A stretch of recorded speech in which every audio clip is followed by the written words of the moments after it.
going to ask you to say a little about what you do, just for the benefit of the audience, and because I haven't obviously had enough time to go and, yeah, go on then. Okay, good morning, everybody. Thank you, Lola. First, I want to say thank you for the invitation and the collaboration with Tando. It's really amazing to be here.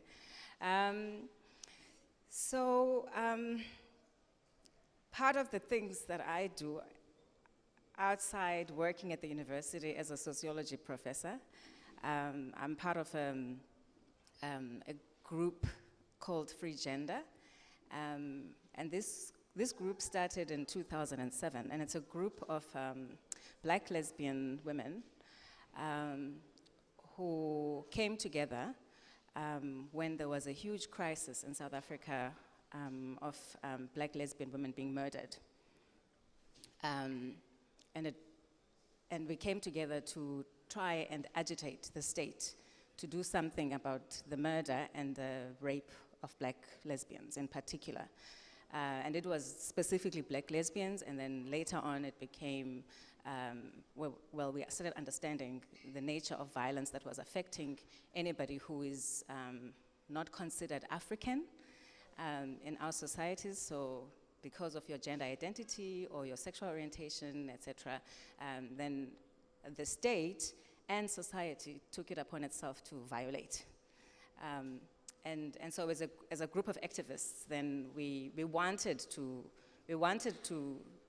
push government to take a strong stand against sexual violence. So that's one of the things that I do. And other spaces, I do a variety of things, but a lot of the things that I do are really just about fighting for justice for marginalized people, particularly lesbians, trans people, and gay men, especially within Black communities, because we do know that it's very difficult to talk about sexuality and gender identity.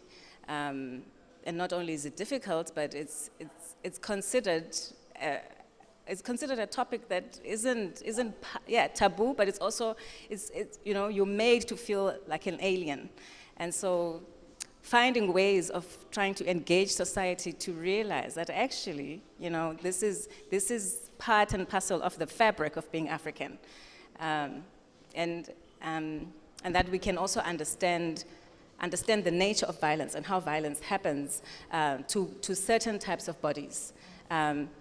And in addition to that, to find the intersectionalities of understanding violence towards Black women, violence towards Black lesbian women, violence towards trans women, and violence towards people in society who are not considered South African.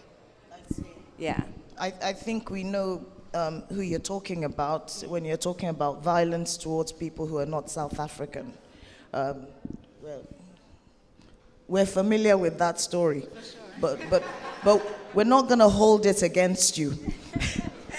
Because the real, what's puzzling to me is, I've been to South Africa several times, and as a Nigerian, I look at South Africa as a really progressive society, given the fact that, it's the Rainbow Nation, the fact that, you haven't had the complexities that we have had around having a president who decided to cave into a really populist law around banning same-sex marriage, even though no one had gone to apply for one, but that's a different talk show. So tell us then, what is this you are telling us about our South Africa that we thought was a progressive society?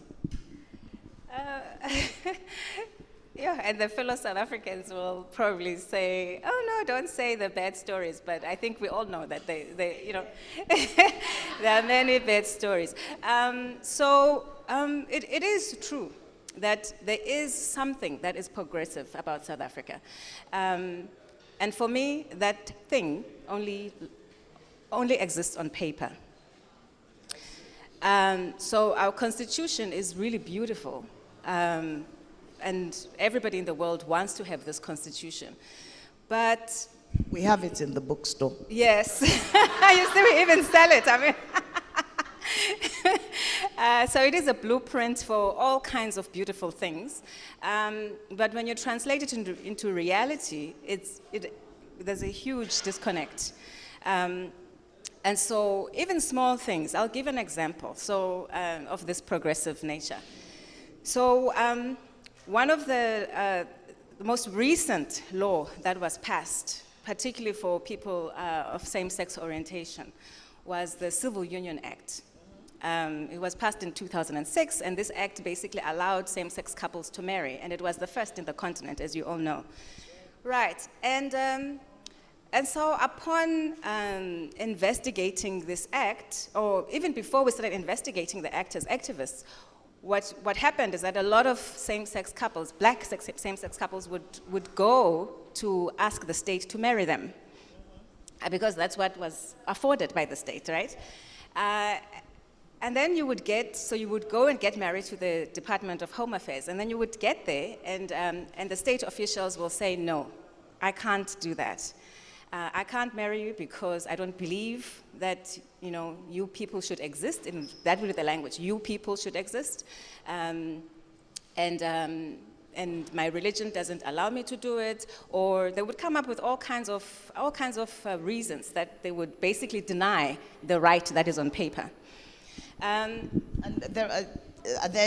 no one's protecting one's the people protecting. who are seeking the union. No, there's no protection. But then when we started, we had to find out what exactly is going on. Why are people so against this type? I mean, why are they going against what is on paper, which we think is beautiful, or which we all believe is beautiful? So we went back to the paper, so studied the Civil Union Act of 2006, and then we realized that somehow a clause was sneaked into this law that said that all officials have a right to refuse to grant a same-sex marriage. So basically they were doing something that the state said it's okay to do, but the same state basically said you are allowed to marry. So this is how you would see that there's a big disjuncture. But I mean, on the other hand, we talk about the economic dynamics or the economic inequalities that are happening in South Africa. There's on paper, there's not supposed to be any form of discrimination on many levels: gender, sex, sexual orientation, religion, nationality, etc., or birth. But only recently, certain things have started changing. There's been a difficulty for people who speak. I mean, we have 11 official languages. But you would know in terms of, when you are engaging with politics, there's certain languages that are going to be promoted. So depending on who the president is. So because the first president was Nelson Mandela, so all the Xhosas were, were advanced in terms of politics, but also in terms of jobs. And then it was Thabo Mbeki, and that Xhosaness was entrenched, so there was a Xhosa Nostra. And now it's, and then it was Jacob Zuma, and all the Zulus now had to take over.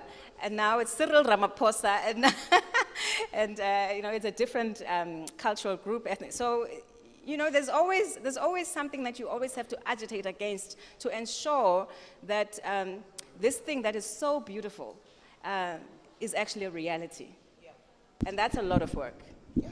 Thank you very much, because I'm coming back to you to talk about the nature of the sexual violence that goes on. But I want to ask Ayodeji very quickly, do you want to tell us a little bit about how you came to start Stand to End Rape Initiative? Stand to End Rape Initiative started in 2013, and basically it was just a hashtag. What we wanted to do is to break the silence around sexual violence. So it's bad enough that someone gets raped, but it's worse that society expects you to keep silent about it and not get help. And so we just started writing, blogging about it, creating threads on Twitter specifically. And then a lot of people started reaching out to say, hey, I think what you're saying is what I've experienced, but I never knew it was sexual violence. I didn't know it was rape. My uncle groped my breast as a child. I didn't know it was not okay for him to do that. And so people started unlearning, what they've been used to for a long time. And so when we started getting so many stories, it felt like we were doing something incomplete. We were breaking the silence on behalf of these women, but then the women have not received help. They've not received support. And so in 2014, we became a full-blown organization providing mental, legal, and psychosocial support to survivors of sexual and gender-based violence at no cost. So we're a group of young people, about 200 of us across Nigeria, who are just providing help to women, men, boys, ensuring that no survivor has to keep silent about their experience. Thank you so much. And there's a question I have for you both with this thing about violence that we talk about and what's happening on our continent.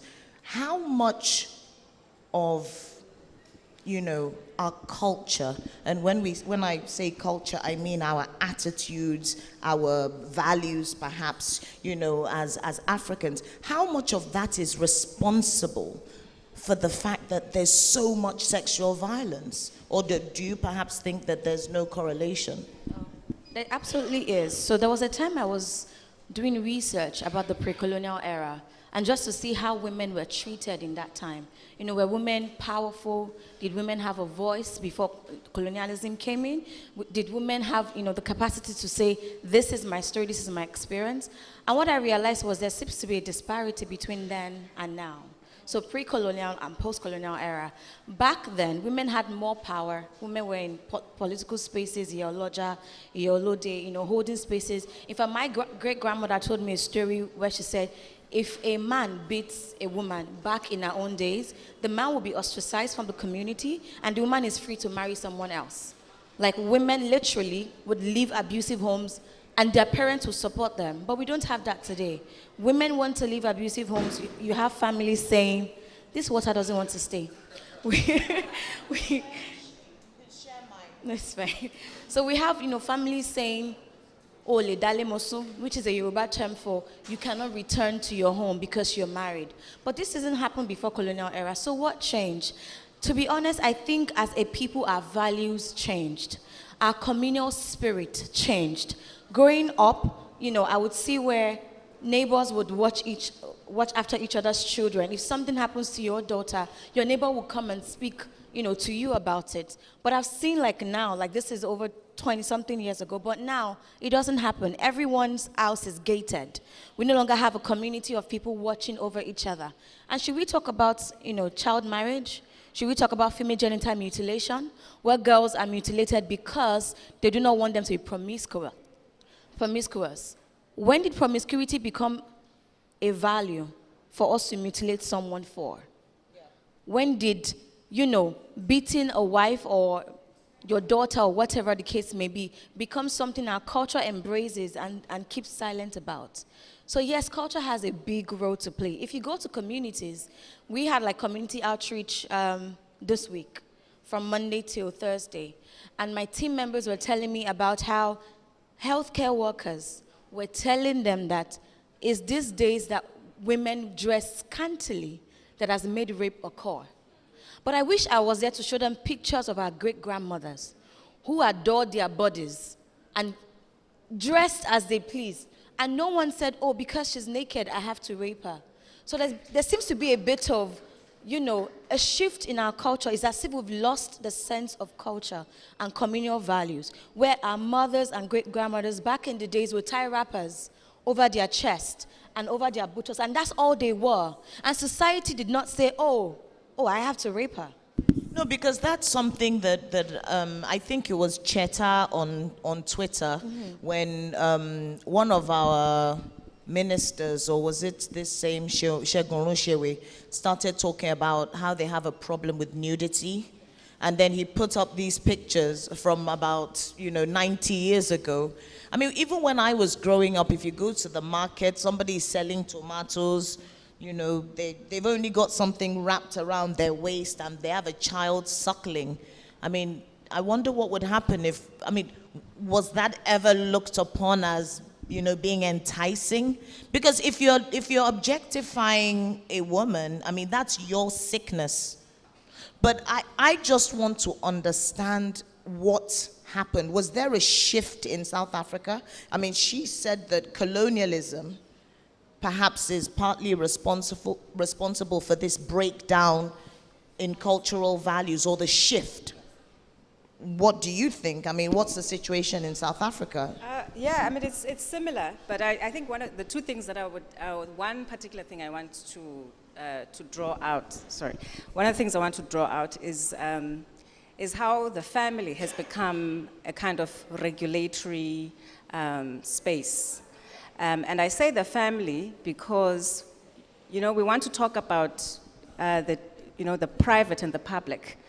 And the family is actually, it allows for the continuity of violence, of sexual violence from the home or the private space into the public. And let me unpack that a little bit. So in the home or in the family space or the private space, violence is normalized through a number of things. So within South Africa, in two cultural groups, Xhosas and Zulus, they have this notion. Which one are you? just so we're clear, and we know who to report you to. But which are you? Do you belong to either of those ethnic groups? You see, I can tell the answer that's coming. It's like when the thief people say, this Hausa, Yoruba, and Igbo people. But really, are you? Xhosa. Okay, cool. All right. And so, but the distinction is not so clear in actual fact because we are all cousins, as you know. But amongst the Xhosas and the Zulus, there's this idea. So it becomes a cultural, a rite of passage, and a very dominant practice where you are taught what we call ukunyamezela, to persevere, to endure. Is that word perseverance? Yes. But now that culture of ukunyamezela, it starts in the home where the woman is demanded to pardon the man at all times. She's demanded to wake up and survive every day. And she's also demanded to maintain the stability of the family because it is for the national good. Now, she walks out of the private space into the public. And as she embodies ukunyamezela, in the world, she's regarded as what we call imbokodo, the rock. So she has been trained in the practice of ukunyamezela, continuously surviving, and in the public domain, she's the rock.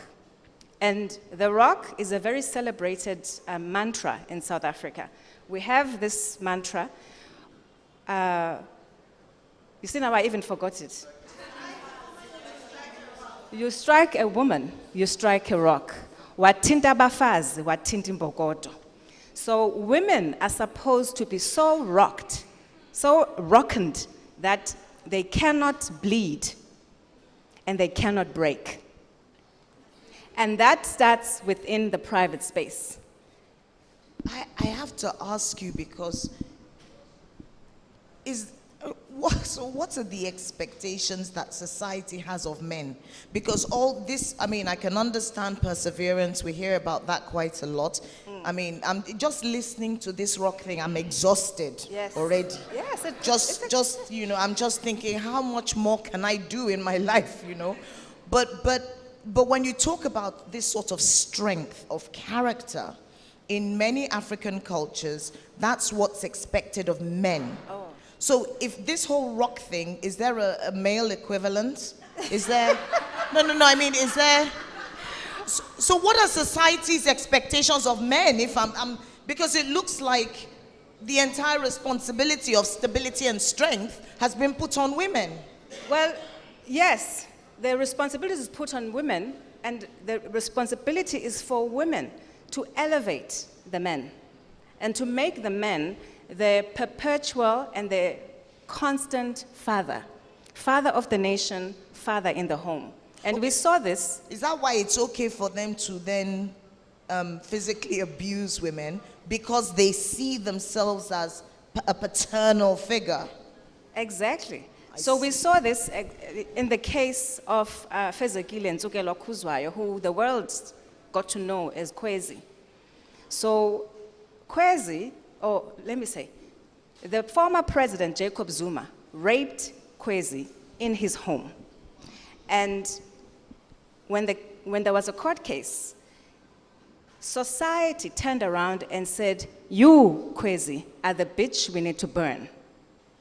And why society had to do that? It was because the woman who is supposed to be the child has now exposed and destabilized the home environment. And therefore, society had to discipline and punish that exposure by saying, you need to get out. You need to be exiled. And she was exiled. But in turn, we then elevated Jacob Zuma to become the most powerful president in the country. Because the role of the woman is to elevate, yeah? And until we disrupt, and it has to be our role, until we disrupt and choose not to participate in it, men will always be at the forefront, and they will be continuously regarded as untouchable. Now, the unfortunate thing that we then did through social media was to say, men are trash, the hashtag. And I wondered, what does this mean for women? Because the man goes back into the home. So are we all dustbins? Yeah. And we continued promoting the hashtag. Yeah. This is not true of Nigeria, thank goodness. Please, can you tell her about our own great experience? Let's see. Our own men are not trash. I wish I could agree with you. It's because they are scum. That's right. But honestly, you know, we have similarities, definitely, because we're all Africans. And what she has said is the true picture of how the private influences the public. So if you take an average 10-year-old boy and speak to him about gender equality, he cannot relate with you. He cannot understand. Because within the home, mommy tells Junior, go and play football, but tells Nkechi, go and cook for your brother. Mommy is helping to establish that fact that women belong in the kitchen, right? I don't want to say it's the other room. In the kitchen, while the boys are to, you know, be creative, playing. Even the way we create games, it upsets me. The games we create for boys and the ones we create for girls are really, really different. It's as though the boy has an upper mental capacity to deal with problems and problem solving, and women just have to fix basic Barbie, make hair, because we're domestic human beings, right? And so this happens a lot within the family setting. If you ask a boy, he can't relate to, you know, gender equality because he has seen daddy beat mommy. And mommy will go back and kneel before daddy and apologize. Daddy, which means, daddy, I apologize for what I did. And this, I have seen a whole lot within the family setting in Nigeria. And if you ask most men, I take that back. If you ask most senators who are men right now, why they have refused to pass the gender equality bill, they will tell you because women should not have the power to decide if they want to have 1 child, 2 children, or 10 children. They, as the authority within the home setting, have that power. So what is happening in their private life is now being, you know, strengthened in their public and official capacity. And so women do not have rights to determine how many kids they want to have. You can't even determine that within the home. So imagine a child who gets married at the age of 15. How do you think they can determine how many kids they want to have? And data shows that people who marry at a very young age experience more violence than even the older people. It's really pathetic. Can you unpack that a bit? I'm just trying to understand how that works. So you get married early. Yeah. Why are you more susceptible? Is there a higher likelihood that you'll experience gender violence? Because culture, like she rightly explained, you are a child. Your husband is the father figure. So you have to respect your husband. But as a child, you're expected to assume the role of an older person, a wife. So when they want to chastise you, your age doesn't matter. They chastise you as like a wife, but you are actually a child.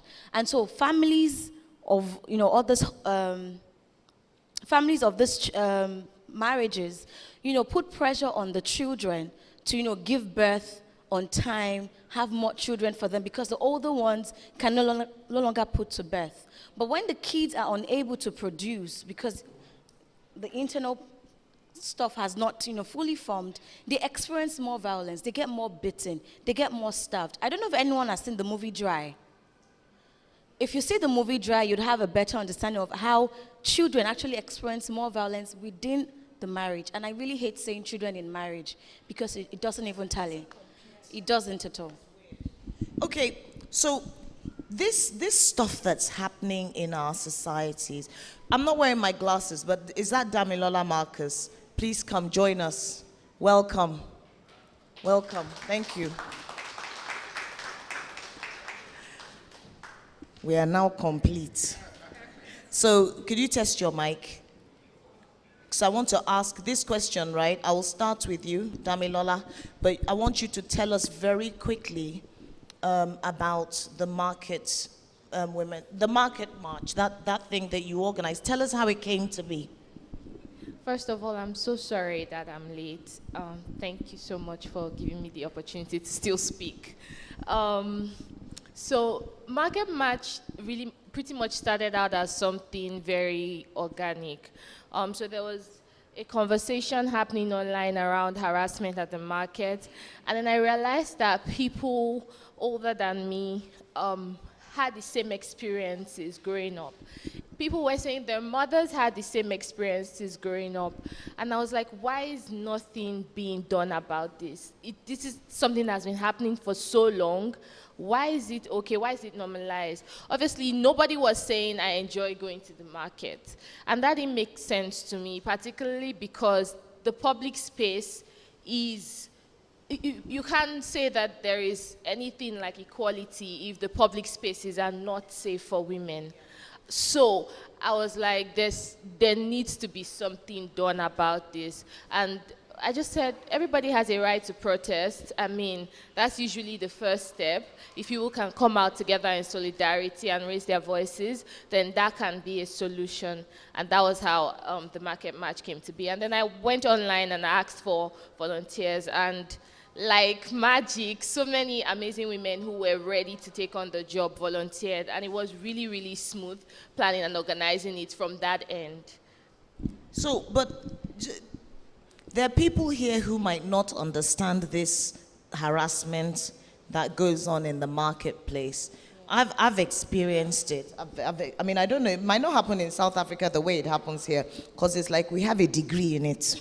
But can you just explain it to people? And also, it might not actually happen in other parts of Nigeria, because I think Yaba in particular, Teju Osho, is just notorious for that nonsense. But can you tell us what happens when you just kind of walk into the market as a young woman?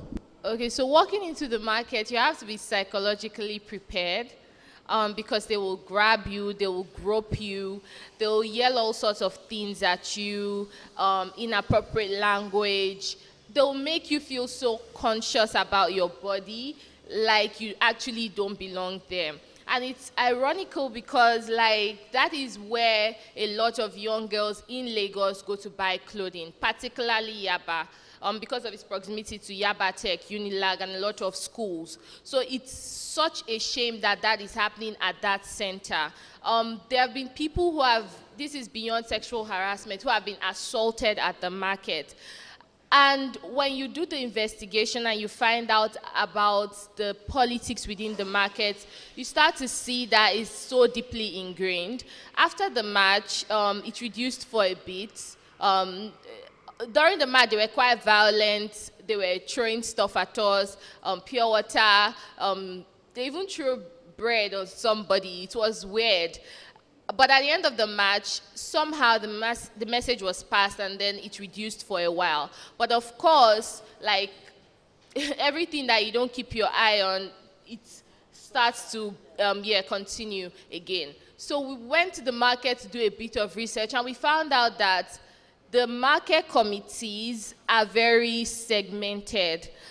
Based on like the tribes in Nigeria, we have the Igbos, we have the Yorubas, and the Yoruba market leaders are on the top of the hierarchy, and they have affiliations with government, politicians, and they need the cooperation of the market to make that happen. So strict fines and penalties are not necessarily set in place because they have to work, it's like a union.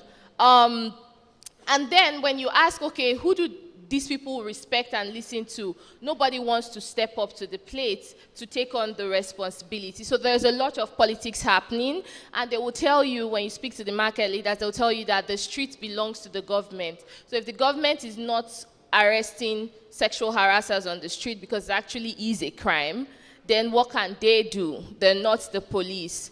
So it's really ingrained in the culture. And even the day I went to speak to the leaders, I was harassed on that same day. And then I had to call him out that this is exactly why I'm here. So it is ingrained. And it kind of speaks to what you were saying earlier as well, Zaitu, because it's just confusing. Is it that all these men who were harassing women in the marketplace, is there a connection? I mean, what's the connection between that act in itself, which they're perpetuating in public? What's the relationship between that behavior and their behavior at home? So one has to ask, is it that they have a lot of pent-up frustration and anger, which they then go and take out on women in the market? Or what culture, in what world is this horrible behavior acceptable? That's what I don't understand. Deji, do you have an answer? And then I'm going to come to you. I think I talked about it a little bit earlier. Every person on the street, in the office, in a university, are a representation of who they are at home. It's who you are at home that you are outside. So when I hear people say the reason men perpetrate this violence is because, we've told men from a young age to be strong, to keep their emotions together. And so they compound everything together and then they don't know how to express it. So violence is always the best form. So what we are saying then is, can we begin to talk about men actually expressing their emotions? Will that actually reduce the number of violence happening? I don't think so. Because truth be told, a lot of men within the home have this hierarchy of I am the older being and the women are the weaker being. So whether you're in the house, on the streets, in a university, in a workspace, you are a lesser being to them, and they would definitely want to harass you because, again, they've grown up to see the disparity in family setting where women are here, men are there. It's so sad when you sit with survivors of domestic violence and you talk to them and say, so if your husband is beating you at home, what does it do to his secretary? And then they will tell you, Madam, the way they beat me for office, now they harassing. Let me speak English. The way he beats me at home is the way he harasses the secretary in the workspace. It's a pattern. It's always a pattern. And what I've seen amongst young men that I speak to is they do not even understand what sexual violence really is, because they feel like when I touch you unexpectedly, I'm validating you as a being, as a woman. If I tell you, fine girl in the market, I'm expressing how beautiful. You should be grateful for that. A higher being is validating your existence. Shouldn't you be grateful? Shouldn't you be grateful? And that's the mentality. If you go to workspaces, men assume that it's okay for them to tell their colleague, you look sexy. Very okay, very normal. And it's our norms, social norms, how men and women, it even starts from a very young age. Let me paint this example and I'll pass it over. When you have a boy and a girl, If a girl wants to take a pen, a girl is more likely to ask, Junior, please, can I take your pen? But when a boy wants to take a pen, he takes it. And when the lady says no, like, am I not playing with you? Am I not playing with you? It's as though, it's an entitlement. You should be grateful. I'm just trying to play with you. They don't understand what it means, to respect each other. Interpersonal relationship, and that's where it grows to public space. So what happens within the home, from childhood to adulthood, is definitely what you see in the public space. Okay. So I'm trying to now see how this, how does this feature, how is it connected to corrective rape, for instance? Because if we have a situation where we're saying that, what happens in the private space is almost always, what happens in the public space is almost always a reflection of what's going on in the private space. I'm worried about what these men who feel that by raping a lesbian, they can convert her in some way. I'm trying to understand what they might be doing in their own homes. It worries me. Yeah, I think it worries many people. I think before I even engage with the issue of corrective rape, I think it's important that we ask men to actually say that, as a man, I am not okay. And that's a difficult thing. They are not okay. No. There have been rumors that they're slightly under-evolved, but we can't really hold them. No, it's not their fault. That bit of it. That is a historical fact. But yeah. Men are not okay. Would you like all the men to just accept that right now? Yes. Okay, right, men can you just say I'm not okay? There you go. Are you okay, Tando? Yes. Okay. And right. I think also men should start acknowledging that as men, they are not human. And that's a difficult thing for me to say as an African, as much as I love human beings. But no human wakes up in the morning or goes to bed, or whether they sleep or not, but has their first imagination is to rape, kill, violate, strangle another human. That is not human. And most men do that. They think about it, they desire it, and they do it. So maybe Tando knows this best. What is a man in our context? When I can say, men are not human. And to be human is not an easy thing. We are all in the process of being human. And so when men accept that they are not human, then what are they? Yeah? 3, men hate women. Even the ones they marry. Unfortunately. And it's a painful thing to say. And it's a painful thing to say as a person who comes from what I would consider a loving environment. But is it fair for us to generalize in that way? I'm asking because, when people say men are trash, a lot of the guys say not all men. Not all men. I don't know why they don't want to accept the truth, but is it fair for us to generalize? Should we just say it's all men? I think we need to understand the condition. Yeah. The condition. So when I talk about a man, it's not necessarily that this man or individual. It's the condition of what man has been allowed to be. And men, and as an individual man can walk away from that. Or are we talking about what it is that defines a man, or what defines manhood within an African society. I think that's what. Oh, masculinity. I think that's it. That's it. But okay. So we know and we accept. I think we can all agree that there is a problem, right? Where do we go from here? How do we protect the next generation? The reason I desperately wanted to come to Market March, I couldn't make it, but I came to the next events that you organized, was because I was terrified for my own children. I was thinking, I have 2 daughters.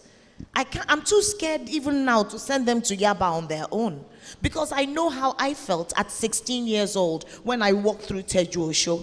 By the time I came out, in fact, I was convinced I was naked, even though I wasn't. You know, I felt so violated. And I cannot imagine, you know, why didn't I do something to make sure that you didn't experience that? So what are we all doing? I mean, where do we go from here? It can be what you are doing, but it can also, can you proffer advice? And then I'm going to open it up to the public after that. Okay, so I don't think it's a question of what can we do. I think it's a question of, are we sure that we're doing something? So we cannot, I tell people all the time, patriarchy is something that has been happening for millennia.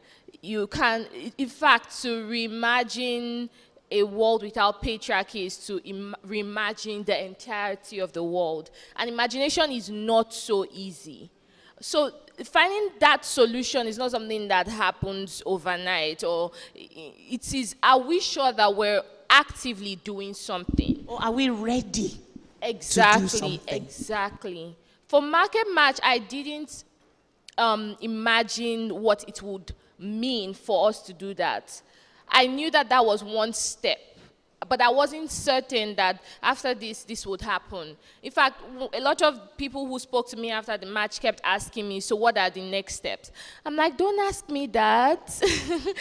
Like, don't ask me that. Allow me even process what just happened. So I think it's important that we breathe and we give ourselves the room to make mistakes in our fight towards undoing the patriarchy, because it is so hard to imagine the world outside of that. And to just add to what you said about men, I don't think that it is in any way an unfair generalization, because it is not just individual men, it's men as a class. So even in the market, for instance, there are men who do not believe in harassing women as they walk through the market, but there is a culture in which the manhood within Yaba market is validated for some groups of men by their actions towards women, until masculinity stops being dependent on subjugating femininity. Then we will not be able to remove men as a class from the conversation.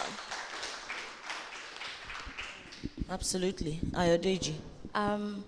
When you asked me, is it fair to say all men? And I said no.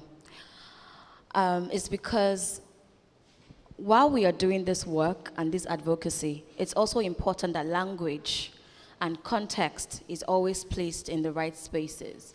So what happens is when we give the ideology that, you know, I understand men as a class, and I absolutely agree with that. But I'm speaking to individuality now in terms of men as individuals.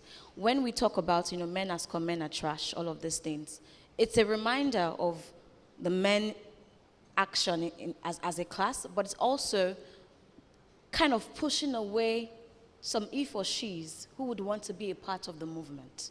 Who would want allies. Allies. He or she allies who would want to be a part of the movement. And so I'm always, you know, saying it's important that men change this, and we need more men so we can state the problem and also prefer solution.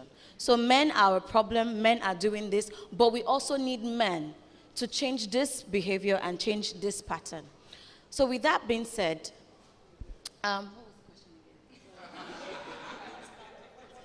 what do we do? Thank you. Sorry, I've had a long week, so my brain is everywhere. In terms of what do we do, I would say it in 3 spaces. Advocacy. So Stand to End Rape, for example, cannot be the only one leading the conversation. We have Mirabel Center, we have the Lagos State Domestic and Sexual Violence Response Team, WORIF. We have so many organizations.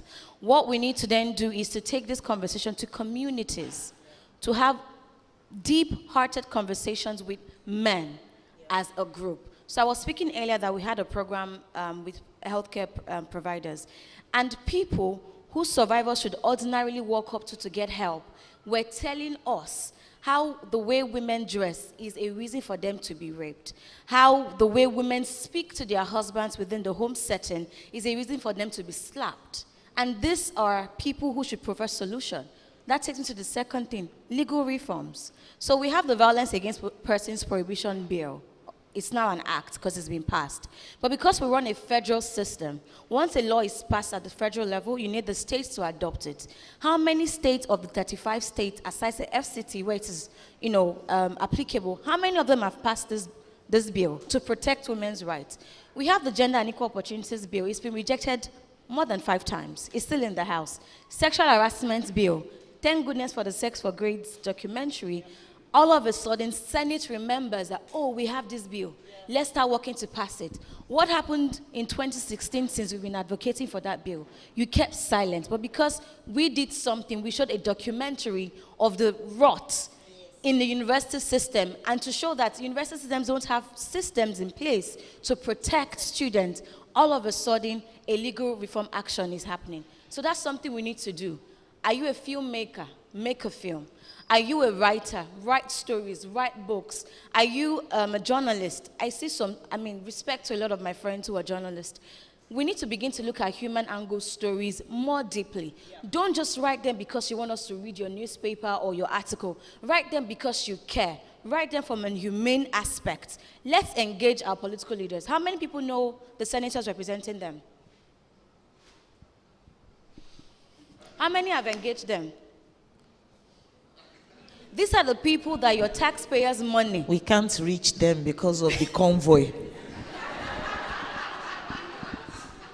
We can absolutely try to reach them. We can. We must engage. So, as a young person, you don't have to be a politician. You don't have to vie for position. But can you engage in activism in the local area? How many people in your community have you enlightened about sexual violence? How many people have you trained? Do you train your sons, for example? You are in church, right? You have boys in church. What conversations do you have with them? Because at the end of the day, we need to change social norms, which is my third aspect. We need to change thinking, help boys unlearn. Some of them don't even know any different. And I got to know this. I used to think that every person who violates a woman knows what they are doing. But there was a day I was on a radio station, and someone phoned in and said, I'm a rapist.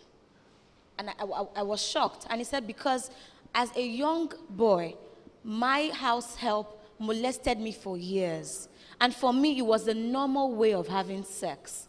I didn't know it as violent. I didn't know it as, non-consensual. I thought it was just a normal way. I was just being introduced to it at a very young age. And he has been doing that to so many women because he did not know. And so we need to help them unlearn these behaviors and patterns and teach them the right thing. I'm not a problem identifying person. I'm more of what can you do better? What can you learn? And what change can you make? Thank you so much, Ayodeji. Yeah, perhaps to add on that, just to take some of the issues that my colleague was saying, I think language is a very important thing. And in South Africa, one of the things that we did as this organization, Free Gender, was to get to the point where we no longer use the term corrective rape. Because, I think it's important that we talk about why it's not used, because we automatically go to it. One of the reasons was that we started realizing that this term is only used towards when we're talking about black lesbians and black lesbians of a particular socioeconomic status. So you had to live in the township, you had to probably not have a job, you didn't finish school, and part of that languaging was also saying to society, it's actually okay. it's okay for men to rape lesbians because they are correcting them for society. Yeah? So then men become heroes because they're doing something for societal good. And so even in courts, we had to go and sensitize legal officials, magistrates, actually train them as an NGO, train them how to have this conversation, how to understand rape and violence towards women, and also how to change the language. So instead of saying corrective rape, we say men's violence, which is very different. It's men who violate, men's violence towards women, or towards lesbian women, or towards, so then it puts men at the forefront of the act that they do, yeah, and their thinking. So small little things like that, which you think, oh, it's so easy to describe this thing, corrective rape, and then everybody will know it, but no. And what we also started realizing is that because it's demarcated to a particular small group of people, so if you are a wealthy woman who experiences sexual violence in the home, there will be no support from black lesbians because they also believe that there's no connection because you didn't get the rape that they got. Yeah, it's a different kind of rape. Okay. And rape is rape. Yeah, well, of course, yeah. Rape is rape. So trying to forge connections between women's movements, women's organizing, so that we can see that the violence that a woman who's a lesbian, a woman who's heterosexual, or a woman who's a trans woman experience, it's all the same. And we are all engaging in trying to eliminate that violence. And then the other thing that we did was to actually have this conversation with this criminal justice system, where we had to engage with them to understand that when you are listening to a court case, or when you are adjudicating a court case, if a woman comes and says, I have been violated, the evidence that you ask for should not be evidence that has to violate her again. The fact that she came and said she was violated, it's enough. It is sufficient evidence. And we should not be in court and be raped again, because that's what we were experiencing, the perpetual rape of survivors and victims. And that work is very difficult because the legal system is based on providing evidence. And the evidence has to unwrap you completely. And so how then do you go back to court and say, I feel violated, and that is it? I kind of have an idea of some of the questions that might come out of that, because I'm saying this, some of the things I'm asking, they're really based on conversations that I have seen on Twitter. So again, somebody's going, poor man is going to say, oh, but what about the false, allegations of rape? How do we then deal with that? I mean, if we're no longer sort of relying on hard evidence and having to put that woman through that, so what if, it never happened and a woman has created that? I'm saying what I know somebody is going to ask. Men, they can't help it. Just forgive them, but give them an answer. You're right, and that question comes up a lot. But it's also, for us as activists, the important question, I think you were raising it, is that some women don't even know that they're violated, right? And so it's not our business to help men understand that you didn't violate. Our business is to help women, to show women that you have been violated, because many women don't know sometimes that they're violated because the violence has become so normalized. Right? Yeah. And so even in a context of the legal system, we have to be able to say that, well, if you as a magistrate want evidence to show that this man didn't do this work, you also have the responsibility of showing evidence that this woman didn't experience this work. Absolutely. And court officials don't know how to do that. So I'm going to be less selfish now and let the audience come in. Yes. So one, where's the mic? 1, 2, 3, 4.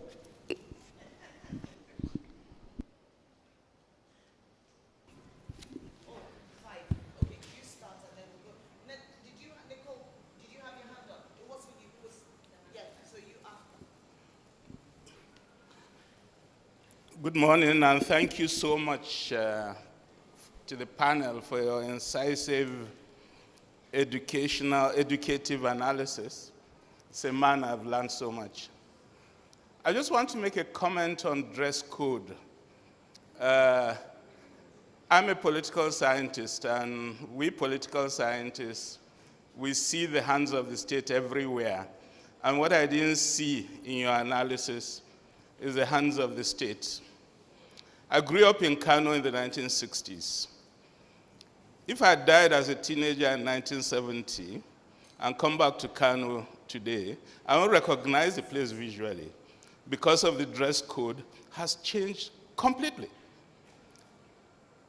In the 60s in Kano, the hijab hardly existed. There's one dress code. When a woman is married, she'll have a small piece of clothes that she'll usually wear on her shoulder. If she's not married, nothing at all. She just dress normally. So people tend to think that society changed. The society never changed. 1978, there was a great Sharia debate. During the Sharia debate, the Ministry of Education issued a directive to primary and secondary schools that all girls must wear the hijab.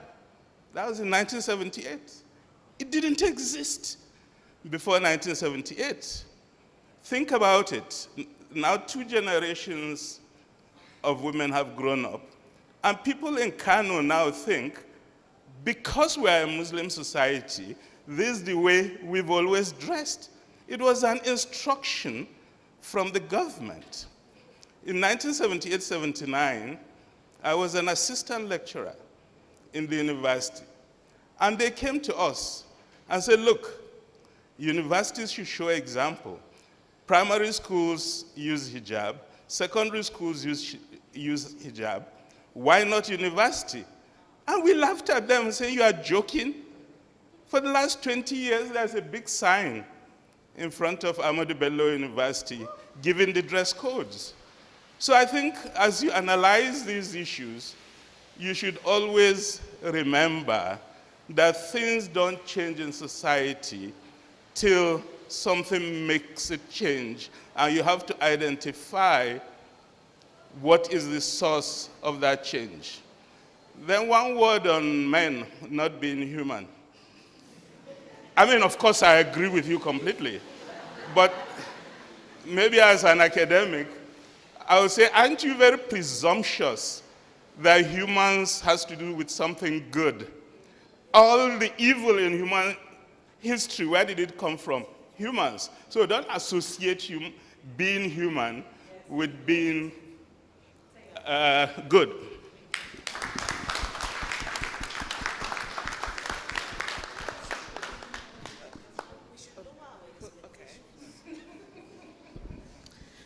Thank you very much. My name is Aisha.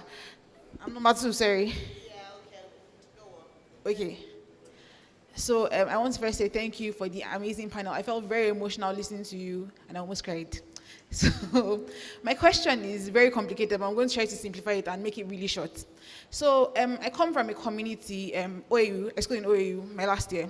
It's a very conservative Muslim school. The Muslim community, especially the students, people that went to OAU know how conservative it is. And yes. the Muslim community, like a small student Muslim community, not the Muslim community, the student Muslim community, they practice a small strand of Islam called Salafism. So you find a lot of sexual, especially spiritual abuse connected to sexual violence that goes on. My friends that come from OU, and you can check this on Twitter, we've made conversations about it. Now my question is, in the Muslim community, especially someone who was the co-president of the Muslim Students Association, I found out that it was very difficult for me to address the issue of spiritual abuse connected to sexual violence. Things like a man beating his wife, because they all marry very early, so we get situations like that. Or for example, a brother wanting to rape a sister in a very vulnerable position. These are things that actually do happen. Or even in Ede, right beside Ife, there's a man that was taken, and this was on the Premium Times, he was taken to court because he raped a girl. He's very notorious for serially marrying a lot of wives. Now, I know that there's church meeting rather, but how do you do this? And I know Mona has also started conversations around, the Muslim community, but in the Nigerian Muslim community especially, how do you start conversations and make change regarding this issue? Thank you very much.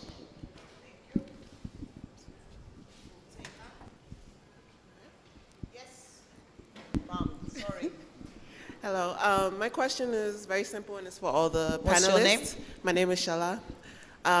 My question is, how do you reconcile yourself in a culture where you don't seem to be valued, or the so-called values don't seem to value you as 50% of the culture? How do you reconcile yourself as an African woman, as a Nigerian woman, as a South African? Should we take those two very quickly? Right? So within religious communities, for instance, how do you start the conversation? I mean, we can talk about, we know what's happening with the church Me Too, with Biodun Fatoyimbo, who clearly has been helping himself to the women in the congregation. But and nothing's really happened, to be honest. Yeah, what are the consequences? Please enlighten us. Regarding the Biodun Fatoyimbo case, because there is involved in the case, we already filed like a case in court, and just yesterday we got word that the court misplaced some of the papers that we had presented, and then a letter was written to inform the court of the things that were missing, and then the court still says they cannot understand what is missing. So our judicial system is just a space that allows perpetrators to go scot-free. This does not mean that we are tired. We'll keep pressing until we get justice for Busola, but that's a different situation. In terms of the Muslim community, I know it's a very delicate community. I spoke to one sheikh, he's a very popular, Lemu? Yes, Sheikh Lemu. He's someone who is very progressive in his thinking and how, he's very interested in, starting or pushing movement around eliminating violence against women and girls within the Islamic community. So I think that's someone you might want to reach out to. That's one aspect. But on the aspect of, starting a movement, I would say social media is your best, place to actually start. Can you gather women in that small community and begin to talk to them about what you have seen? It cannot be only you. You're representing your community. Just like Damilola had the idea and then asked for volunteers, and that's how a movement started. So do you want to lead that movement? Do you want to get people who are like-minded, help them? They might not even know that what you see is a problem, because for them it's normal. So do you want to help them unsee what they know and just start a conversation online, start from the grassroots, reach out to community leaders or religious leaders like Sheikh Lemu, who is more progressive in his thinking, and maybe, we can push the Muslim Me Too movement. But again, it cannot start from, people outside the community, and I'll tell you why, because you are the best person who understands the problem, and you're the best person to push the solution. Something I just want to say, and I love Sheikh Lemo, I love what he's doing, but the only kind of reservation that I have sometimes is that when he's addressing these issues, he's clearly out there to support the women, but it's always kind of a paternalistic sort of way. We have to protect women. We have to look after them. So it's not about allowing them to just be individuals, because sometimes I don't want anybody to protect me. I just want to be. I just want to be myself, you know? And I feel, I mean, I don't know if there's a space for that within the conversation that we're having, I mean, that a lot of people are having about the Muslim communities in Nigeria, or maybe if that's something you want to pursue. And I think what I'm simply trying to say is that relying sometimes on men, we need allies, but you really have to think this through yourself as a woman, because you understand the issues more than he ever could. So, I mean, I'm just saying, because you mentioned that name in particular, so I have to say that. But, yeah. So I don't really know much about the Muslim community in Nigeria. So I would reserve... Which community do you know about? Do you know about the Christian community? Yeah, a little bit, but I feel like when it comes to religion is a space for hope, is a space for connecting with, giving meaning to life. A lot of the reasons why people worship is tied to that, is moving survival beyond an instinct. So oftentimes when you challenge this, it's almost like you're challenging people's being. So, and in that sense, it's left to the people who identify with certain religions to make the decision for themselves to alter it. So I'm saying religion can be altered because it is culture, and has... exactly, and as culture evolves, so can it. If you look at Christian history, it has changed up from the time of Jesus Christ up until now. So, but it is going to be an internal revolution. So I wouldn't be able to comment on that, but I am fascinated by the second question about culture and kind of marrying the idea that one can be, to some regard, proud of their culture and still realize that that culture has contributed to their oppression. I would say the same thing. Culture too evolves. And I think that it is almost naive to perceive culture as a singular thing. Culture is deeply fragmented, and it is deeply subject to reinterpretation. So if the parts of Yoruba culture, for instance, I'm Yoruba, and the part of Yoruba culture that I identify with, I uphold it because that is something that I am choosing to internalize as part of who I am. And that's a choice that I am making. However, there are so many other aspects of Yoruba culture that I do not identify with, and I've chosen not to identify with because that affects how I perceive my sense of self. So I think that once we realize that culture is deeply fragmented and there's so many different tiny parts and bolts and screws that make up an entire culture, we become more at peace with tearing it apart and taking parts of it that make sense to us. And then that should give us the bravery to also challenge the parts of it that are wrong, because when you realize that it is made up of bits and pieces, we can change them for better parts that make the engine run smoother. I totally agree with you, and I often say that we're not here to serve culture. Our culture should serve us. So we must be courageous and confront it. And if there's an aspect of our culture that's killing us, we have to throw it away. We just have to. Do you agree? I completely agree. I mean, many years ago, when I started working on issues, on LGBTQ issues, this is in the mid-90s, everybody around was like, why are you doing this? You know, it's not important, it's unknown, it's un-African, etc. And doing it for the past 20 years has actually paid off, because what you see now is a new kind of culture. a culture of women who feel proud that they're called lesbians, who feel proud that they are queer, and they're also African. Yeah? And so choosing to disregard some things and go with the ones that work. We are also in the process of recreating culture. And I think we need to know that we are creators of culture. Yes. Yeah. We absolutely have that power. Right, and there were other hands. Babawa.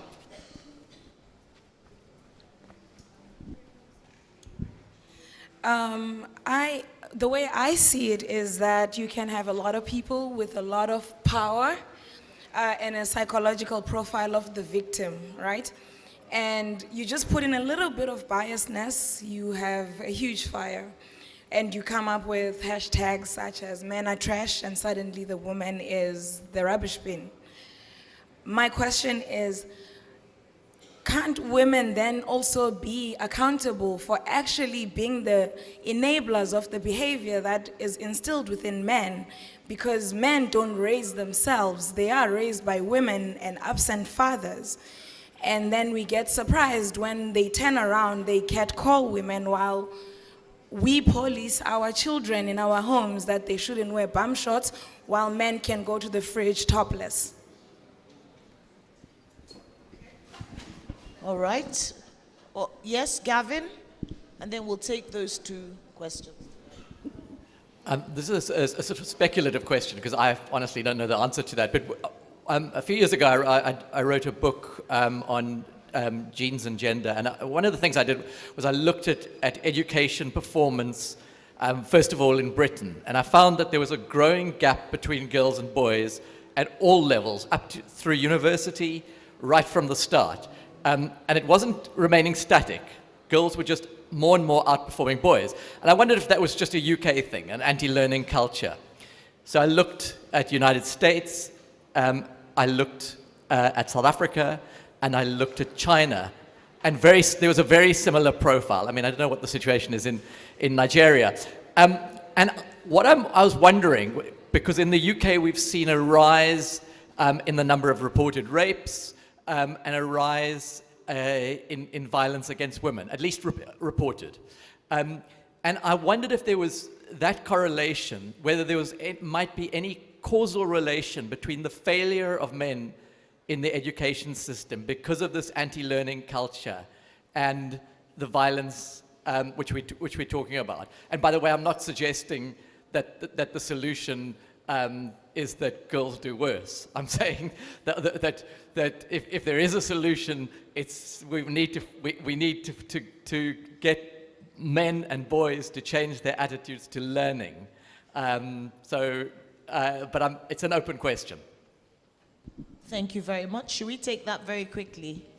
Because, I mean, some people say, I've heard it, some people even saying the reason there's so much rape around these days is because the men are frustrated because they don't have work.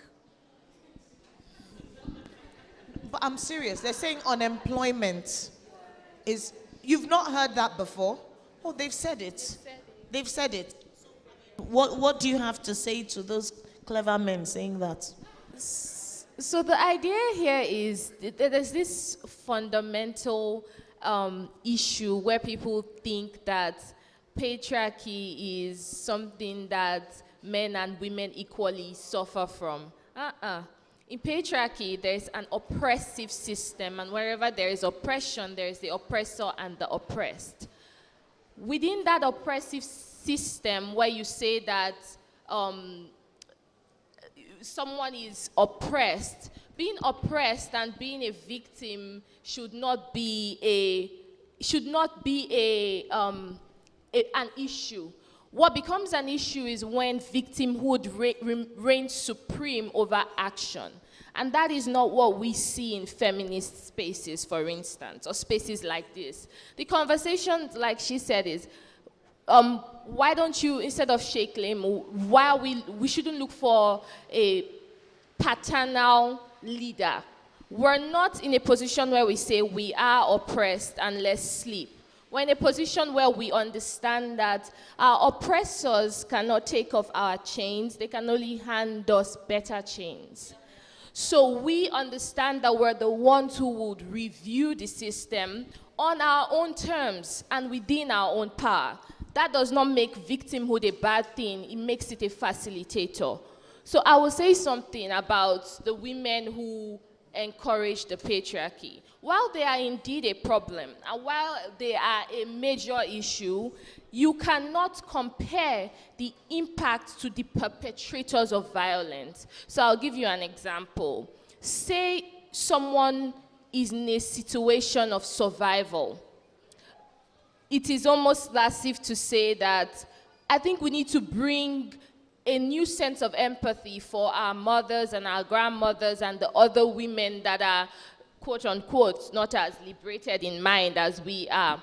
And we understand their position as that of survival, because they are not the primary benefactors of the patriarchy. They are looking for ways to survive within it, and sometimes that means enabling the system. So we must have the conversation around how they enable the system, but we cannot make that the center focus of dismantling the system. Because at the end of the day, I've seen in situations where there are honor killings, where sons kill their mothers for dishonoring them. I've seen situations like that. I've even seen situations where men do not, when they hoard power and oppress mothers and give their daughters a little more freedom. So we must understand where the power lies, and we must be strategic about how we take the power back. And that means centering the conversation around male violence and their benefits that they get from patriarchy, and understanding that what they suffer in patriarchy is the side effects of their drug.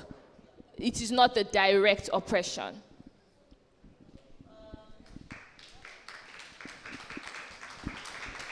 Do we have, I think we can take one last question.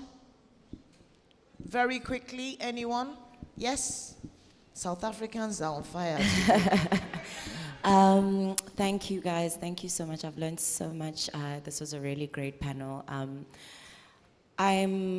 It's just a thought that sparked, right? We compartmentalize as human beings, and I'm hearing it, and I love what you said about language, and I'm hearing how we always add in prefixes, right, to our experience, especially as Black people. It's black body, it's not body, right? It's corrective rape, it's non-consensual sex, it's domestic violence.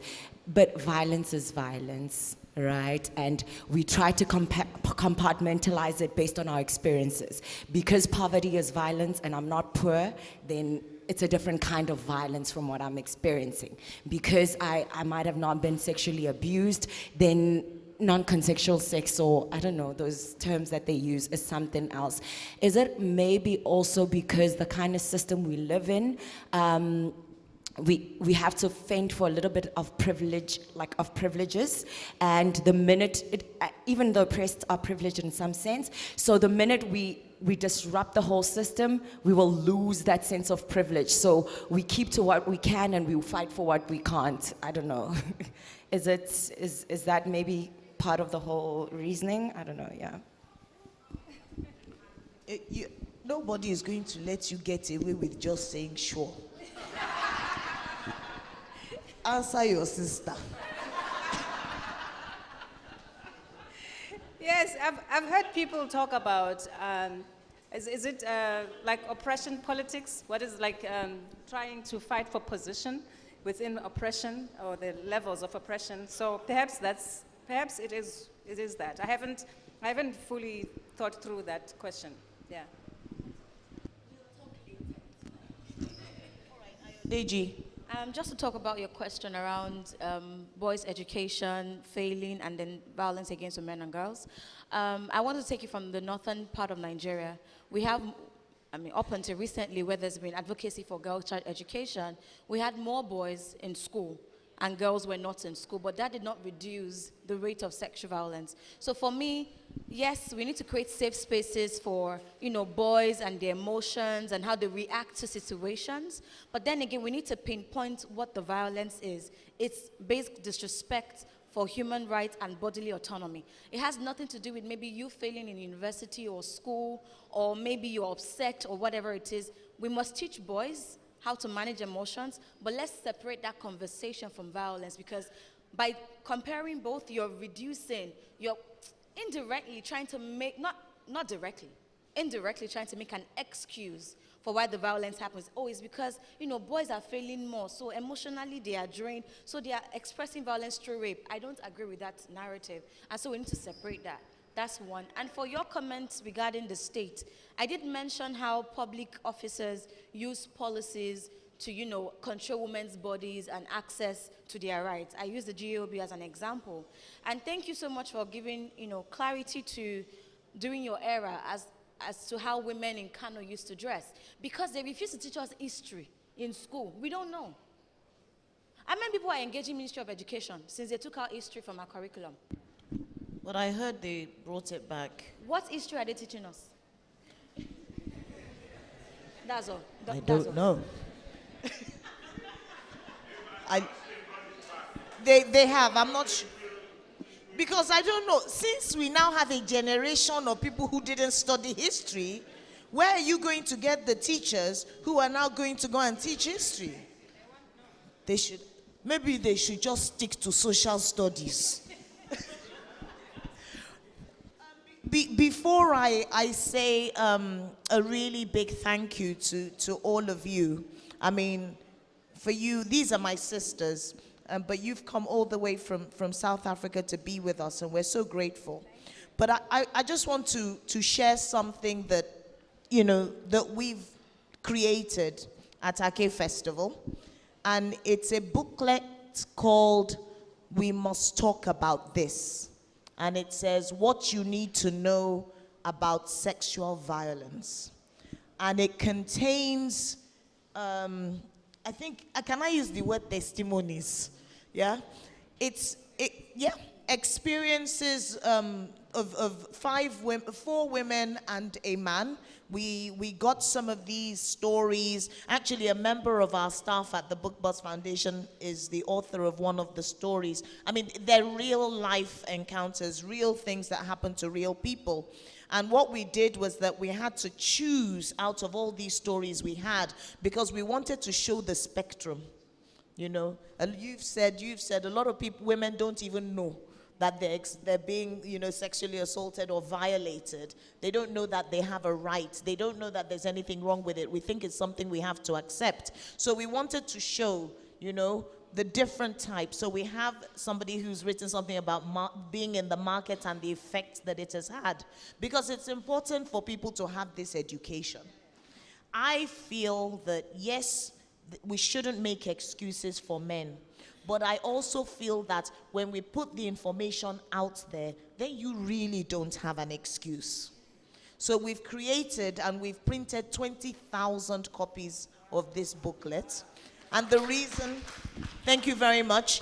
And it's also got information, by the way. It's got, what is sexual violence, who perpetuates it, where is it most likely to happen, what to do if you are, if you experience sexual violence. And then at the very end, just to make everybody's life really difficult,